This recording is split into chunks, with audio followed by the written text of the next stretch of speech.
Hello everyone and welcome to my channel. I'm Dr. Gamze R.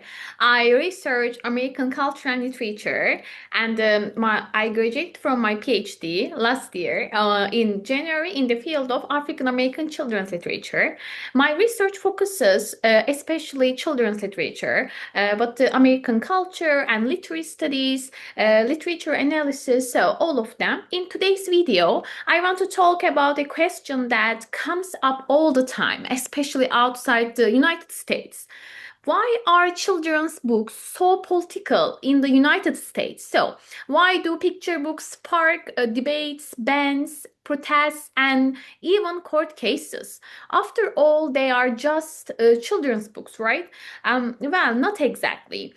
And by the end of this video, I hope you will see why children's literature in the United States has never been neutral. So let's clarify something. When I say political, I don't mean party politics. Like I'm not talking about Democrats and versus Republicans. I'm talking about power, ideology, and whose stories are allowed to exist.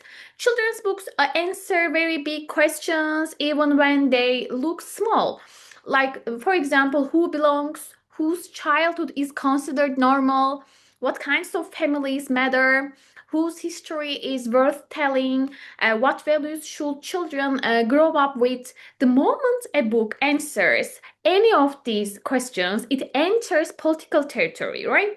There is a very strong belief, like especially in conservative or traditional circles, that childhood is innocent, pure, and should be protected from adult issues.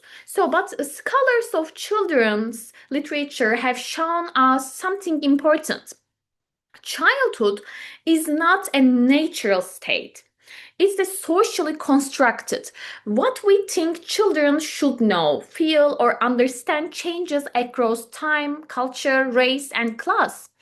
In the United States, children's books have always been used to teach, like morality, citizenship, national identity, obedience, or resistance. So when people say this book is too political for children, what they usually mean is this book challenges my idea of what childhood should look like. To understand why children's books are political in the United States, we have to look at American history. The United States is built on contradictions, right? Freedom and slavery, democracy and segregation, opportunity and exclusion. So, for a long time, children's books reflected only one version of America: white, middle class, heterosexual, Christian, and able bodied. The version was treated as neutral. But when marginalized communities such as African Americans, Native Americans, immigrants, LGBTQ families started writing children's books that reflected their own experiences, suddenly those books were labeled political. So the issue is not that children's books became political. The issue is that dominant narratives were mistaken for neutrality. Let's take African American children's literature as an example. Historically, black children were either invisible, stereotyped, or excluded altogether.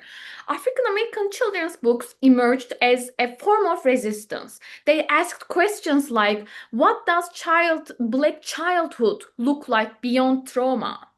How do black children learn joy, resilience, and self love? How can books counter racist narratives? So when a picture book celebrates black hair, black language, or black family structure, it is doing ideological work, not because it is radical, but because representation itself disrupts inequality. This is why books about black childhood are often targeted into book bans. They challenge systems that rely on silence. In recent years, we have seen a rise in book bans across the United States, many of them focused on children's and young adult literature.